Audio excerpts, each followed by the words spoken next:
নমস্কার, সকল ভক্তগণ, আমি প্রণাম জানাই। আমি আবার 13তম ভিডিও নিয়ে চলে এসেছি। আগের বৃহস্পতিবার আমি বলেছিলাম বরাহ অবতার নিয়ে, আজকে আমি চলে এসেছি নৃসিংহ অবতার নিয়ে।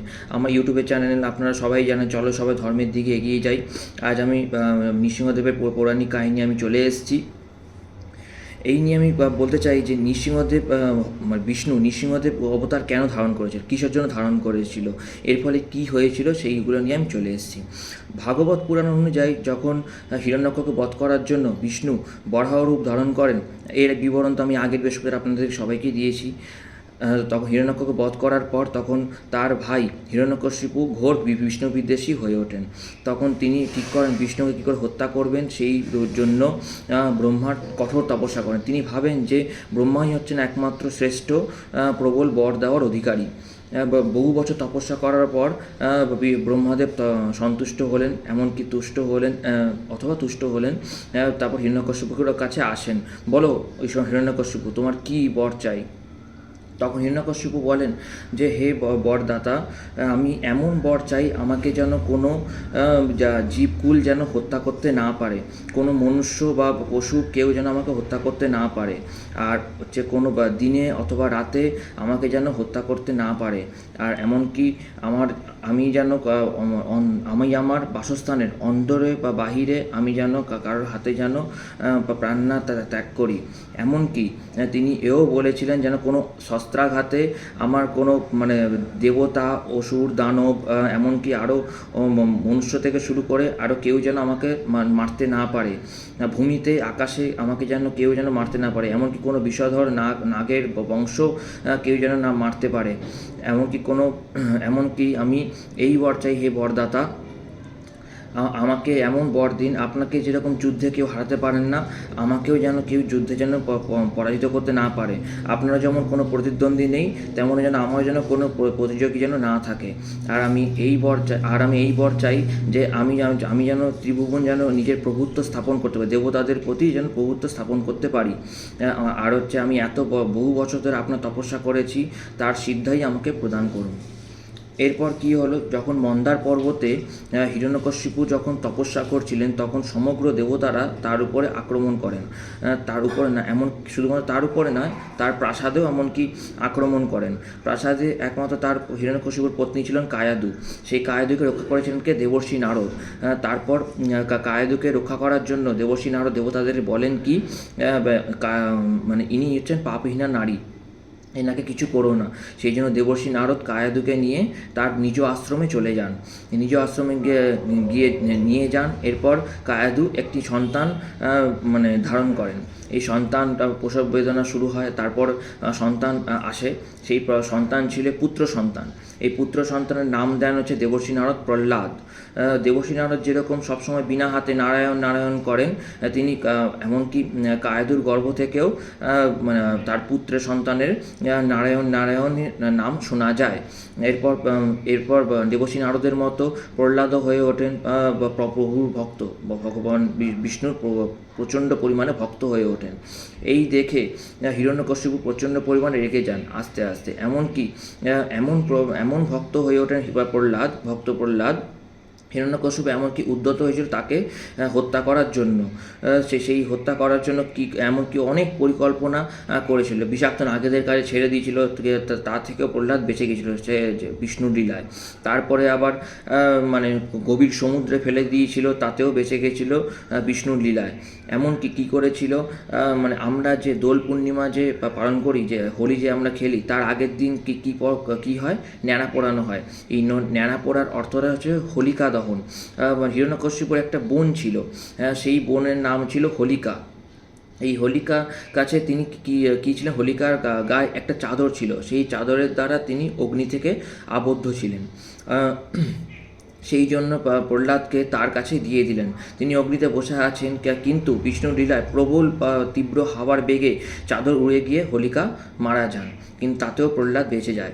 এরপর হিরণ্যকশিপু কী করবেন দেখো, এমনকি বুঝিয়েছিল প্রথমে হিরণ্যকশিপু অর্থাৎ পিতা প্রহ্লাদকে, দেখো আমি হচ্ছি ত্রিভুবনের একমাত্র শাসক, একমাত্র কর্তা, আমি তোমার পিতা হই, তুমি আমাকে প্রভু মনে করো, তুমি কেন বিষ্ণুকে তুমি তোমার প্রভু মনে করছো? দেখুন পিতা, পিতা, বিষ্ণু কণায় কণায় রয়েছেন, বিষ্ণু আমার মনে রয়েছেন, বিষ্ণু সব দিকে রয়েছেন। বিষ্ণুকে আমি কোনোদিনও আমি ছোট করব না, কোনোদিনও আমি বিষ্ণুকে আমি মানে ভক্তচ্যুত হব না, এমনকি আমি সারা জীবন ভক্তি করেই যাব। বিষ্ণু সব কণায় কণায়, এমনকি সব জায়গা সর্বহিত, আকাশে পাতালে সব জায়গায় রয়েছেন। যেরকম দেবাদিদেব মহাদেব রয়েছেন, ত্রিদেব অর্থাৎ ত্রিদেব রয়েছেন কণায় কণায়, তেমনি বিষ্ণুও রয়েছেন। তখন এবার রাগে ক্ষুব্ধ হয়ে হিরণ্যকশিপু কী করেন, এক স্তম্ভকে দেখিয়ে বলেন, এই স্তম্ভে কি তোমার বিষ্ণু রয়েছেন? তখন বিষ্ণু বলেছিলাম পিতা, আমি আপনাকে বিষ্ণু কণায় কণায় রয়েছেন, এই প্রাসাদের অন্দরে মহলে প্রতিটা কণায় রয়েছেন। আমি ওনাকে সবসময় আমি দেখতে পাই, আমি ওনাকে সবসময় আমি নিজে মানে আহ্বান করলে যেন সাড়া পাই।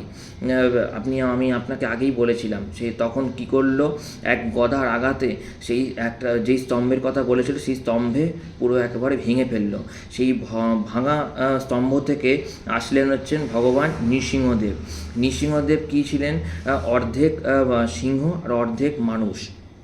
যেহেতু হিরণ্যকশিপুর কাছে বর ছিল যে তিনি কোনো শস্ত্রাঘাতে মরবেন না, সেই জন্য হিরণ্যকশিপু তার তীব্র নখের দ্বারা বধ করেছিলেন হিরণ্যকশিপু। এমনকি দিনে কিংবা রাতে হিরণ্যকশিপুর বধ হবে না, সেই জন্য তিনি গধূলিতে তিনি গধূলি অর্থাৎ আমরা যাকে বলি বিকেলবেলা অর্থাৎ সন্ধেবেলা তিনি হিরণ্যকশিপুকে বধ করেন। এমনকি হিরণ্যকশিপু এও বরদান ছিল যে তার বাসস্থানের অন্দরে বা বাহিরে তিনি মরবেন না, সেই জন্য তার অন্দরের দরজার চৌকাঠে বসে তিনি কি করেন, তার জঙ্ঘায় এই জঙ্ঘায় বসে নৃসিংহদেব নিজের নখে দ্বারা হিরণ্যকশিপুকে বধ করেছিলেন।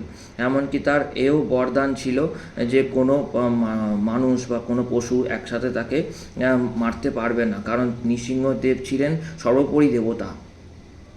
সেই জন্য তিনি ভক্ত প্রহ্লাদের হাত থেকে অর্থাৎ নৃসিংহদেব হিরণ্যকশিপুকে বধ করলেন। এইভাবে আস্তে আস্তে হিরণ্যকশিপু বধ হওয়ার পর নৃসিংহদেবের ক্রোধ আরও বাড়তে থাকে। তখন ত্রিদেবের মধ্যে নারায়ণ ছিলেন হিরণ্যকশিপু। তখন সমগ্র দেবতারা, ইন্দ্রদেব থেকে দেবরাজ ইন্দ্র থেকে শুরু করে সমস্ত দেবতারা নৃসিংহদেবকে শান্ত করার চেষ্টা করেন, কিন্তু তাতেও তারা অক্ষম হলেন। এমনকি দেবাদিদেব মহাদেবও আসলেন, কিন্তু তাতেও তিনি দেবাদিদেব মহাদেব অক্ষম হলেন।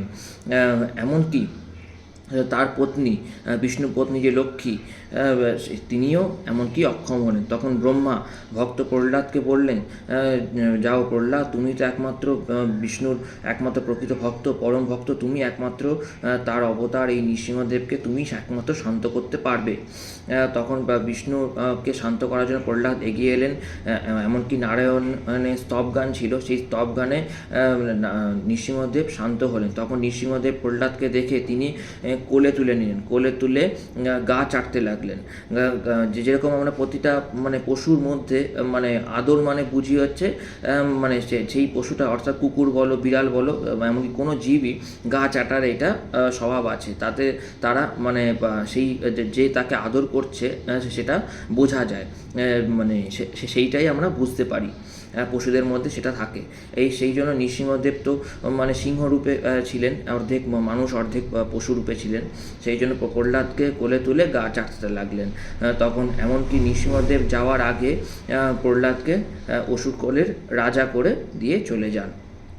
এ থেকে আমরা অন্যান্য পুরাণ থেকে, শিবপুরাণ থেকেও জানতে পারি যে নৃসিংহদেবের ক্রোধ এতটাই বেড়ে গেছিল যে তাকে থামানো অসম্ভব হয়ে পড়েছিল। এমনকি সমগ্র মহাজগৎ পুরো একবার ধ্বংস হতে বসেছিল। তখন দেবাদিদেব মহাদেব তার বীরভদ্র রূপকে পাঠান তাকে শান্ত করার জন্য, কিন্তু বীরভদ্রর সাথে প্রবল যুদ্ধ হওয়ার পর কিন্তু তার গর্জনেও বীরভদ্র অক্ষম হলেন। এরপর তিনি দেবাদিদেব মহাদেব তার সরব অবতার ধারণ করেন। সরব অবতার কি? পাখি, পশু আর মানুষ, এই তিনটের মিশ্রণ হচ্ছে সরব অবতার দেবাদিদেব মহাদেবের। এই সরব অবতার নারায়ণ অর্থাৎ নৃসিংহদেবকে শান্ত করলেন। এমনকি এইভাবে আস্তে আস্তে নারায়ণ আরও দেবাদিদেব মহাদেবের আরাধ্য হয়ে ওঠেন। এই ছিল আমার আজকের এই পৌরাণিক কাহিনী। আপনাদের যদি ভালো লেগে থাকে আমাকে লাইক, কমেন্ট, শেয়ার, এমনকি সাবস্ক্রাইব, এমনকি বেল অ্যাকাউন্টে টিপতে ভুলবেন না। আর অবশ্যই আপনারা কমেন্ট করবেন যে আপনাদের মানে আমার ভিডিওগুলো কেমন লাগছে, তো সেই কমেন্ট অনুযায়ী আমি জানতে পারবো। এমনকি কমেন্টে অবশ্যই লিখবেন আপনারা কী পৌরাণিক কথা আপনারা শুনতে চাইছেন, সেই পৌরাণিক কাহিনী নিয়েও আমি চলে আসবো। এমনকি আরও আপনাদেরকে বলছি যে কমেন্টে আরও লিখবেন যে এই মন্দির নিয়ে আমি জানতে চাই বা এই দেবতা সম্পর্কে জানতে চাই। এখানে 33 কোটি দেবদেবীদের নিয়ে এখানে আলোচনা করা হবে। আপনারা কমেন্ট করলে আমি অবশ্যই সেই নিয়ে চলে আসব। এর আগে আমি আসতে পারিনি, আজকে তাই বৃহস্পতিবার মা লক্ষ্মীর দিন, অর্থাৎ মা লক্ষ্মীর দিন মানে তার লক্ষ্মীপতিকে ছাড়া তো মা লক্ষ্মী অসম্পূর্ণ না। সেই জন্য আমি নারায়ণের এই নৃসিংহদেবের অবতার নিয়ে আমি চলে এসেছিলাম আজকে। প্রথমে আমি শেষ করার আগে, আমার এই পৌরাণিক কাহিনী শেষ করার আগে নারায়ণের আমি মানে প্রণাম মন্ত্র বলছি। ওম নমো ব্রহ্মণ্য দেবায় গো ব্রাহ্মণ্য হিতায় জগদ্ধিতায় কৃষ্ণায় গোবিন্দায় নমো নমো। ওং নমো ভগবতে বাসুদেবায় নমঃ। ওং নমো ভগবতে বাসুদেবায় নমঃ। ওং নমো ভগবতে বাসুদেবায় নমঃ। নারায়ণায় ওম নারায়ণায় ওম নারায়ণায় ওম নারায়ণায় ওম নারায়ণায় ওম। প্রথমে আমি এর আগেও আমি নারায়ণের অবতারের ব্যাপারে বলেছিলাম, বরাহ অবতার রূপে। এমনকি নারায়ণ এটাও আমরা আপনাদেরকে বলেছিলাম যে নারায়ণ প্রথমে রামেশ্বরমে স্নান করেন, বদ্রীনাথে রোদ পোহায়, এমনকি যখন খিদে পায় তখন তিনি পুরীতে চলে যান, যে তিনি এখানে জগন্নাথ রূপে যিনি ওখানে অবস্থান করছেন, উনিও তো নারায়ণ। তিনি চলে যান 56 ভোগ খেতে। তার আগে মাতা বিমলাকে দেওয়া হয়, সেটাই মহাপ্রসাদ তারপরে হয়ে ওঠে। এটারও একটা কাহিনী আছে, কেন আগে প্রথমে মাতা বিমলাকে দেওয়া হয় তারপর জগন্নাথ দেবকে দেওয়া হয়। এটাও পৌরাণিক কাহিনী নিয়ে আপনাকে একদিন আপনাদের সবাইকে আমি শোনাবো। আপনারা সবাই এই আমার ভিডিওর দিকে, অর্থাৎ আমার এই চ্যানেলের দিকে লক্ষ্য রাখবেন, আমি অবশ্যই চলে আসবো। তারপরে কি প্রথমে 56 ভোগের জন্য চলে যান পুরীতে। তারপরে প্রচণ্ড পরিমাণে যখন ঘুম পায় তখন নারায়ণ চলে আসেন দ্বারকাতে তিনি ছিলেন রাজা, পরে শেষে হলেন, আমি আপনাদের পৌরাণিক কাহিনী নিয়ে আমি চলে আসবো। দ্বারকায় কী করে রাজা হলেন, কেন হলেন, কিসের জন্য হলেন, সমস্ত কিছু নিয়ে আমি চলে আসবো। আপনাদের যদি ভালো লেগে থাকে, এটাই ছিল আজকের আমার পৌরাণিক কাহিনী। আর প্রথমে তো আমি নারায়ণের প্রণাম মন্ত্র বললাম, এবার এমনকি তার পত্নীকেও তো মানে সম্মান দিতে হবে, পত্নীরও তো প্রণাম মন্ত্র বলাটা জরুরি। আপনারা তো তাই তো মনে করেন না, আমিও তাই মনে করি। ওম নমো বিশ্বরূপস্য ভার্যাসী পদ্মপদলঘু সর্বত্র পাহিমাং দেবী মহালক্ষ্মী নমস্তে। ওম মহালক্ষ্মী দেব নমঃ। মহালক্ষ্মী দেব নমঃ। ওম মহালক্ষ্মী নারায়ণ মহর্ষি প্রথম পূজ্য গণেশান। মহালক্ষ্মী নারায়ণ মহর্ষি প্রথম পূজ্য গণেশান। মহালক্ষ্মী নারায়ণ মহর্ষি প্রথম পূজ্য গণেশায় নমঃ। কেন আমরা গণেশের বউকে ডাকি মা লক্ষ্মীর সাথে? আপনাদের প্রত্যেকে আমি আগেও বলেছিলাম, লক্ষ্মী গণেশকে একসাথে কিন্তু প্রত্যেকটা আমরা দোকানে দেখতে পাই। কিসের জন্য? যেরকম ধনের দেবী লক্ষ্মী, তেমনি আবার ঋদ্ধি সিদ্ধির তো পত্নী বা গণপতি দেবের। সেটাও আমি আরেকদিন পৌরাণিক কাহিনী নিয়ে চলে আসবো। আপনারা অবশ্যই আমার চ্যানেলটিকে লাইক, কমেন্ট, শেয়ার এমনকি সাবস্ক্রাইব অবশ্যই করবেন, এমনকি বেল অ্যাকাউন্ট অবশ্যই টিপবেন। আজকে এই পর্যন্ত এখানে শেষ করছি। আপনারা ভালো থাকবেন, সুস্থ থাকবেন, এমনকি সবাইকে ভালো রাখবেন, এমনকি ধর্ম নিয়ে থাকবেন, ধর্মকে কখনো অবহেলা করবেন না। এই ধর্মের উপরে কিন্তু আমাদের আস্থা, মনোবল সমস্ত কিছুই নির্ভর করে। জয় ওম নমঃ বাসুদেবায়। ওম নমঃ বাসুদেবায়। ওম নমঃ বাসুদেবায়। জয় শ্রী লক্ষ্মী দেবীর জয়। আপনারা সবাই ভালো থাকবেন, সবাইকে ভালো রাখবেন। নমস্কার।